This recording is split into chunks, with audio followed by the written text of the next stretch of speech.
There are 3 things in our market that have to happen before we start to see our prices decline.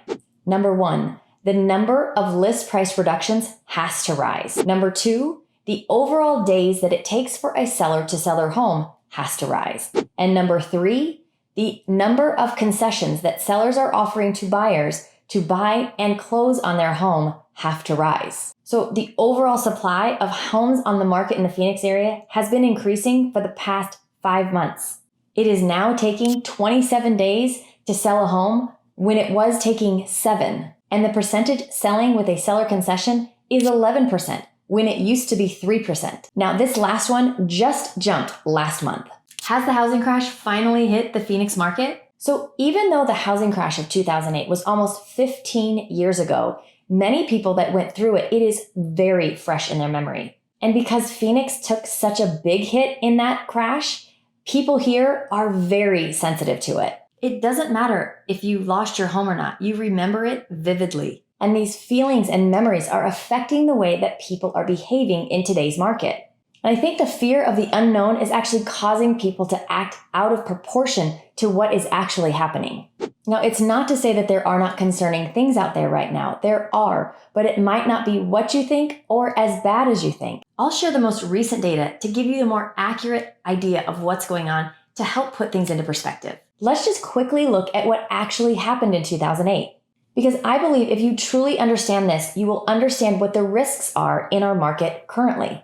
Now, there are risks in everything and in every market. Both buyers and sellers markets have their own risks. Nothing is guaranteed. However, understanding the rules before you play any game will always make you feel better about any decision that you make. And let's face it, buying and selling a home is somewhat like a game. More like chess than Go Fish, but a game nonetheless. So 11 years before 2008 was the beginning of the explosive growth of the subprime mortgage industry. In 1999, the growth of government-sponsored mortgage companies, Freddie Mac and Fannie Mae, made it possible for people who previously could not get a mortgage due to bad credit or not enough income or both to get a mortgage. Sounds like a good thing, right? Well, those homeowners began treating their homes like ATMs, buying them and reselling them quickly. Because of this new false demand, the values were increasing so quickly that these homeowners could flip them without doing anything and cash out. So another important point to note about all of this that's very different than today is that most of the homeowners that bought homes during this time frame had no intention of ever living in them or even turning them into a rental. They were literally just buying them to resell them. This was not sustainable. These owners didn't realize that the value of a home was dependent on the demand by people who could afford it and by people who actually wanted to live in it. If the demand is coming from people who can't actually afford it or who actually have no use for it, there's no real demand. In 2008, they were using no money down or very low money down, interest-only loans because they could afford to pay the interest, which means you were never paying down the loan.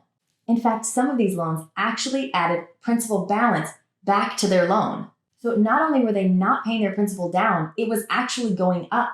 But once the housing market stopped increasing in value, they couldn't sell their home to get their money out. And they also couldn't afford to make the payments anymore because their payments were increasing. Because these interest-only loans also adjusted as the interest rates adjusted. And the banks started foreclosing.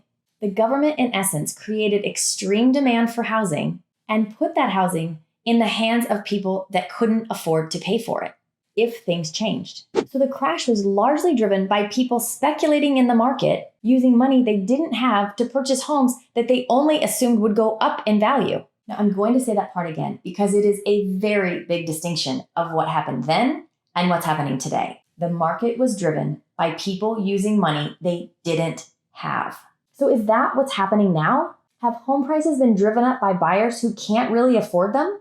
This piece of information should help you feel a lot better, knowing that our current housing prices are based on real demand and not a government scheme. The most current buyers we've seen in the market the last 2 years are flush with cash and are either paying entirely cash for the house or putting a significant amount of money down. During all of our multiple offer situations, these buyers were much more likely to get the home and secure it rather than somebody that was a little bit less financially stable. Buyers that did not have a high down payment or the ability to waive the appraisal, give an appraisal gap, or do non-refundable earnest money just couldn't compete in the market we've just come out of. Because of this, I feel like the current home values in the Phoenix area are supported by actual value, not like 2008. Now, obviously, there's been a slowdown in the market over the past 5 months. And the 3 things we talked about in the beginning of the video that will result in prices dropping have happened. And we have officially reached a balanced market. In fact, in some cities, we are actually in a buyer's market. Our prices peaked in May, and we have actually seen some price appreciation come down. How can we tell where this is going? Again, we have to look at those 3 metrics: list price reduction, days on market increasing, and seller concessions also increasing. This is very telling. And over the last 2 weeks, we have actually seen a decrease in our list price reductions. And we have also seen an increase in our overall contract acceptance, 25% increase. In other words, our demand has increased. Now, I do believe that this increase in demand has been correlated to the decrease in the mortgage rates. They just didn't keep going up. They did kind of settle out. This has given buyers more buying power. And this, coupled with the ability to negotiate again, well, buyers are just liking it. So the same way that these 3 metrics, which we've been watching so closely, will show us when we will start to see our prices decline, they do the same thing when the market goes the opposite direction. And we will start to see prices stabilize and potentially rise. It's exactly what we're starting to see in our market. Our prices are starting to stabilize. And just because I know some people still believe that there's a wave of foreclosures coming, I'm going to share this chart with you. If you can see right down in the bottom right-hand corner of the screen, it shows you we have 26 foreclosures in our market right now. So what will happen in the future? No one can really say for certain. All we can do is we look to our past to learn from our mistakes and look at the data of today so that we can make the best decision possible for us right now. People are absolutely nervous about buying into this housing market, but people need a place to live. And there are a large pool of people that can still afford to buy. Now, there is no doubt that our market has shifted, but with some of our numbers changing for the better or just leveling off, this could be us just heading back to our normal market. Now, if you want to see what's going on with new construction, take a look at this video right here. If I can answer any questions at all, please feel free to reach out. As always, I thank you for watching, and I'll see you next time.